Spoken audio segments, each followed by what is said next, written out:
Chers amis, c'est avec plaisir que je vous retrouve et nous allons prendre la suite de ce que nous avons vu la dernière fois et nous avions commencé à identifier la marque de la bête. Alors je vous rappelle ce que nous avons dit de la deuxième partie du chapitre 13 avec cette fameuse bête qui monte de la terre. Cette bête induit au niveau de la population mondiale une adoration générale pour la première bête. Elle séduit les habitants de la terre d'abord par des prodiges, et Jésus nous avait avertis de cela, au point même qu'elle provoque une fausse pluie de l'esprit. Et elle va même demander aux habitants de la terre de faire une image à la bête. Elle ne la leur impose pas, elle leur demande de faire une image. Et non contente de demander aux habitants de la terre de faire une image, elle va animer cette image.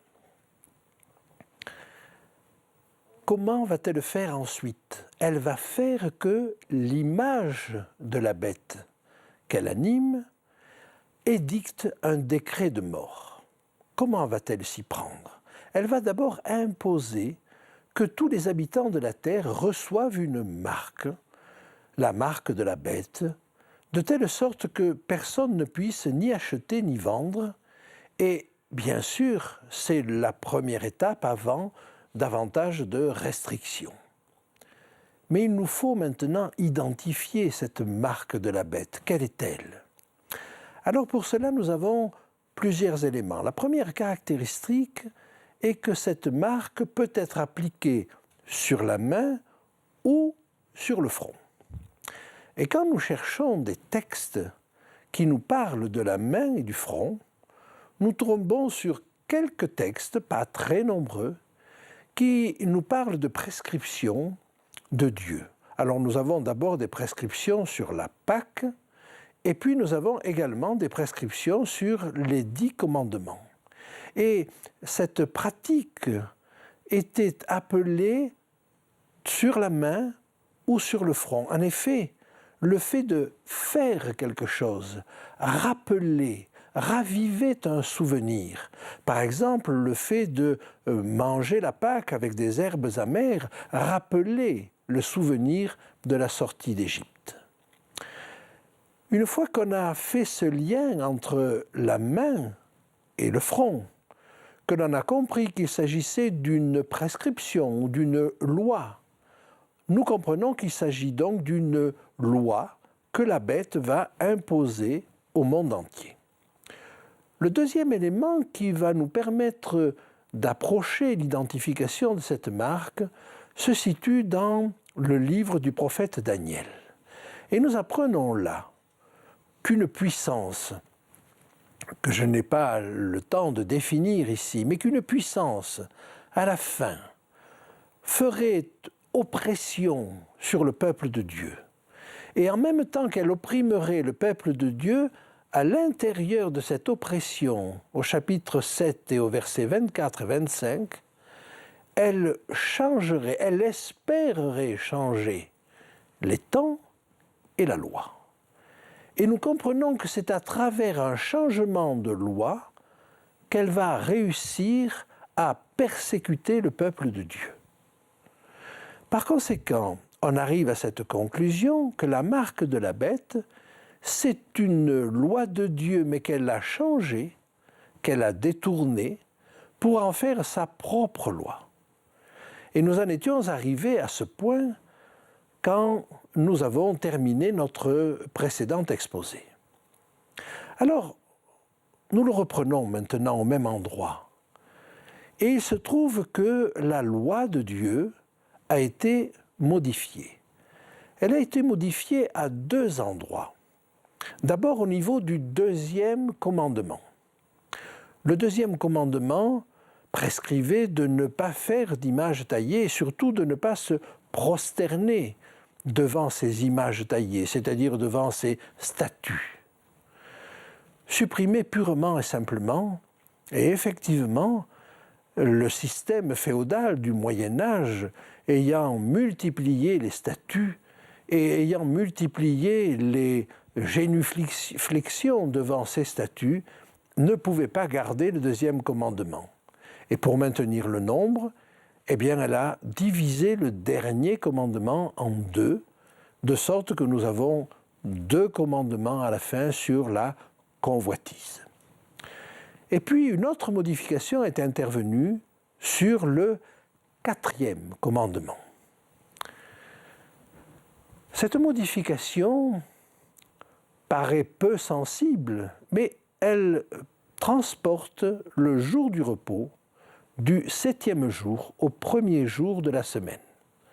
C'est-à-dire qu'au lieu d'observer le sabbat, ce système-là a imposé, à partir de Constantin, d'observer le 1er jour de la semaine, le dimanche, comme jour de repos. Et depuis, la plupart des chrétiens observent le dimanche comme jour de repos. Alors me direz-vous, est-ce si important ? Eh bien oui, c'est important et nous allons voir pourquoi. Mais c'est surtout important parce que Dieu a fait de ce sabbat, de ce jour de repos, le samedi, le 7e jour, un signe. Et la notion de signe rejoint la notion de marque. C'est une marque visible, comme un sceau. Alors regardons d'abord ces textes qui nous parlent de ce signe visible qu'est l'observation du repos du sabbat. Nous allons trouver le premier texte dans le livre de l'Exode, au chapitre 31, verset 13. « Parle aux enfants d'Israël et dis-leur, vous ne manquerez pas d'observer mes sabbats, car ce sera entre moi et vous et parmi vos descendants un signe auquel on connaîtra que je suis l'Éternel qui vous sanctifie. » Un deuxième texte nous dit à peu près la même chose et se trouve dans le livre d'Ézéchiel, au chapitre 20 et au verset 12. « Je leur donnai aussi mes sabbats, comme un signe entre moi et eux, pour qu'ils connussent que je suis l'Éternel qui les sanctifie. » Et au verset 20, nous avons à peu près la même chose, mais avec une petite nuance.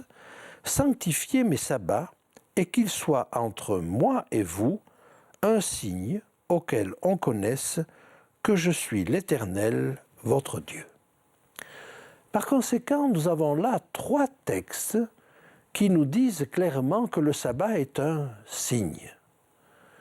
Mais il faut qu'il y ait un lien entre le signifiant et le signifié. Et c'est un signe de quoi ? Ces textes nous disent tous que c'est un signe, non pas du fait que nous sommes de bons serviteurs de Dieu, non, pas du tout. C'est un signe que c'est Dieu qui nous sanctifie. Et là, il nous faut essayer de comprendre ce que cela signifie. Nous avons un exemple de ce lien qui doit exister entre le signifiant et le signifié à travers un texte que je vous propose de lire dans le livre, dans l'épître aux Romains, au chapitre 4 et au verset 11. Romains, chapitre 4, verset 11.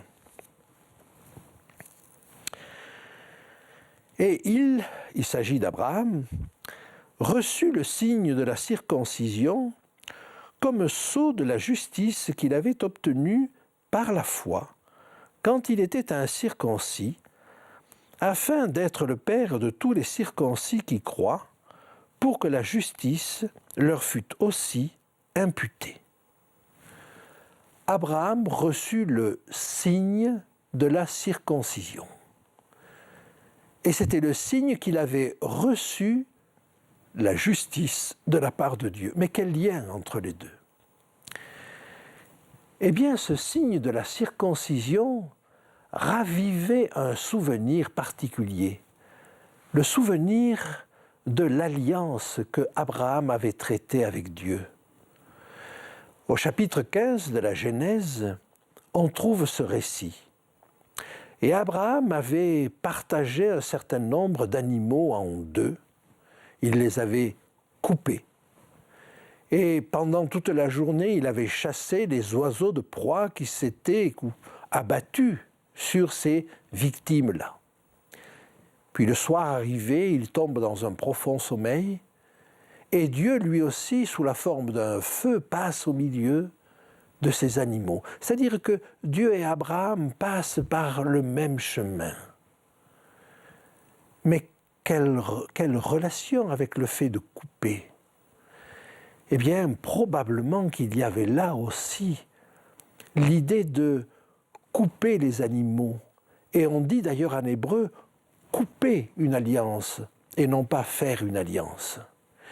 Il y avait aussi sans doute le fait de renoncer à une partie de soi-même, renoncer peut-être un peu à ce jardin secret, au péché mignon que l'on cherche à garder, au vieil homme, comme l'appelle l'apôtre Paul. C'était aussi un signe de la mise à nu de son âme devant Dieu. Vous voyez donc qu'il y a un lien de sens entre le signifiant et le signifié, entre le geste que l'on fait et ce qu'il représente dans le cœur et dans la pensée. Alors, le sabbat, l'observation du sabbat a-t-elle un sens? L'observation du dimanche a-t-elle un sens? Oui. L'observation du sabbat, c'est simplement le fait de se reposer.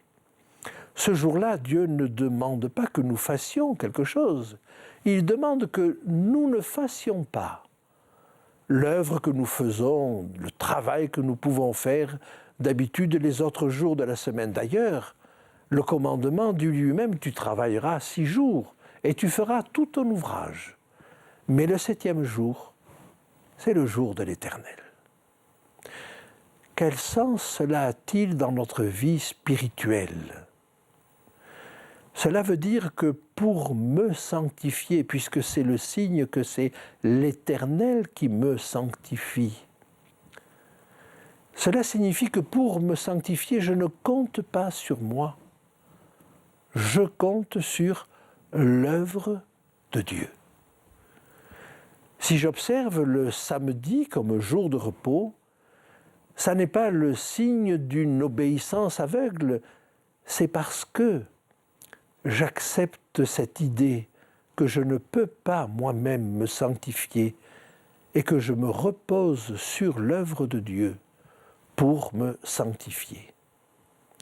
Je ne choisis pas au fond ce jour, je le prends tel qu'il m'est donné. Par contre, si je choisis un autre jour, alors ce choix seulement est déjà une œuvre.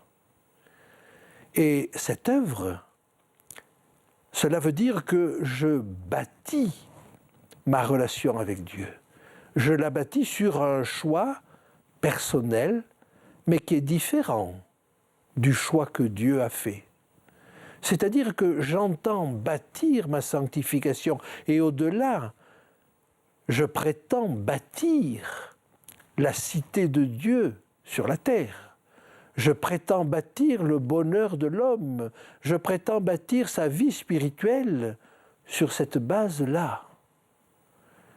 Et si quelqu'un vient à m'entraver dans cette construction, alors j'ai le désir de l'écarter et je deviens persécuteur. Oh, il est plus probable que la plupart des personnes ne mettent pas ce sens derrière l'observation du sabbat ou l'observation du dimanche. Il est probable que la plupart des gens font ce que leurs parents ont fait. Il n'empêche qu'il est extrêmement important de maintenir ce sens. Le repos que Dieu me propose, ça n'est pas un repos simplement qui consiste à ne rien faire. Il ne me dit pas de ne rien faire ce jour-là, non, de ne rien faire de ce que je fais habituellement. Il est un peu comme un fiancé qui dirait à sa fiancée, « Eh bien voilà, ce jour-là consacre-le-moi. » Alors la fiancée est obligée d'arrêter ses activités, mais elle en est très heureuse, elle va rencontrer son fiancé ce jour-là. Et la fiancée demande, « Mais que dois-je faire ?»« Ah non, non, je ne t'impose rien. Surprends-moi, ravis-moi. » C'est-à-dire que ce jour-là, je peux faire tout ce que j'ai envie de faire pour Dieu, le louer, réfléchir, penser, m'arrêter sur le chemin de mon travail de tous les jours et me reposer sur lui. Dans la période de désert, ce jour-là, même, la manne ne tombait pas. La nourriture n'arrivait pas, mais le vendredi, il en arrivait 2 fois. 2 fois plus que d'habitude, de sorte qu'il y avait assez de nourriture. Il s'agit donc de compter sur Dieu, à la fois pour sa vie de tous les jours, mais pour sa vie spirituelle. Alors, si nous avançons dans cette direction, nous comprenons que la plupart des personnes n'ont même pas l'idée qu'elles suivent un parti ou un autre. Elles n'ont même pas l'idée qu'en observant le dimanche, elles paient allégeance, elles font allégeance à une autorité qui n'est autre que cette Église, ce système féodal du Moyen-Âge qui a imposé cela. Parce que c'est une autorité politique qu'il a imposée en la personne de Constantin, mais c'est une personne politique en la personne de l'Église qui l'a relayée. Voyez-vous, arrivé à ce moment, il nous faut réfléchir. Il nous faut savoir ce que nous faisons, la pratique que nous avons d'observation, d'un jour de repos, mais c'est vrai pour toutes les autres pratiques. Cette pratique-là, quel sens a-t-elle ? Est-ce que ce que nous faisons a un sens? Est-ce que c'est simplement une tradition? Est-ce que c'est simplement une habitude? Ou est-ce que ça a un sens? Et je vous invite à réfléchir sur tout ce que vous faites peut-être même sans y penser, mais qui finalement a un sens. Quel sens allons-nous donner à notre pratique, et tout particulièrement à notre pratique religieuse? Avons-nous conscience que ce que nous faisons marque la pensée, rappelle des souvenirs, représente une appartenance? Par exemple, le fait d'observer le sabbat est un rappel de la création. Parce que Dieu s'est reposé le 7e jour, non pas qu'il n'en avait besoin, mais il a voulu nous montrer ce qu'il attendait de nous. Et ce jour-là, il l'a mis à part. Et s'il l'a mis à part, vais-je le dédaigner? Ce sabbat me rappelle aussi la sortie d'Égypte, c'est-à-dire la sortie de mon propre péché, la sortie de la servitude. Il a donc un sens. Est-ce que je réfléchis à ce sens? Est-ce que ça a de la valeur?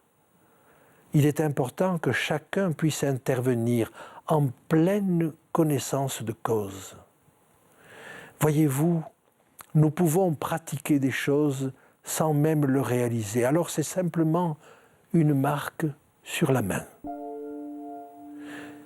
Mais si cette pratique-là réveille en nous des souvenirs, correspond à une réalité plus profonde, alors la marque est sur le front.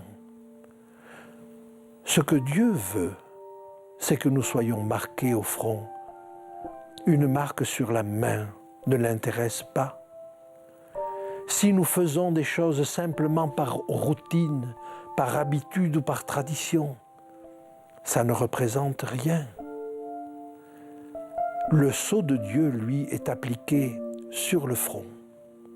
D'un autre côté, la marque de la bête est appliquée sur le front ou sur la main.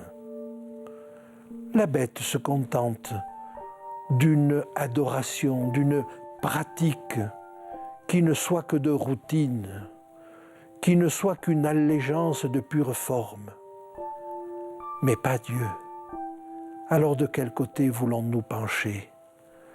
Que voulons-nous faire de cette pratique? Est-ce qu'elle a un sens? Parce que voyez-vous, si elle n'a pas de sens, nous pensons qu'elle est neutre, mais non. Si elle n'a pas de sens, elle est sur la main, alors elle appartient au système de la bête qui se contente d'une pratique rituelle. Donc quoi que nous fassions, ça a un sens. Et si ça n'en a pas pour nous, ça risque d'en avoir par ailleurs parce que notre pensée est marquée. Que voulons-nous faire avec cette pensée? Pour ma part, je ne veux qu'une chose. Si je sais que ce sabbat m'est donné par Jésus, je ne veux pas autre chose que cette marque. Que Dieu nous aide à le comprendre.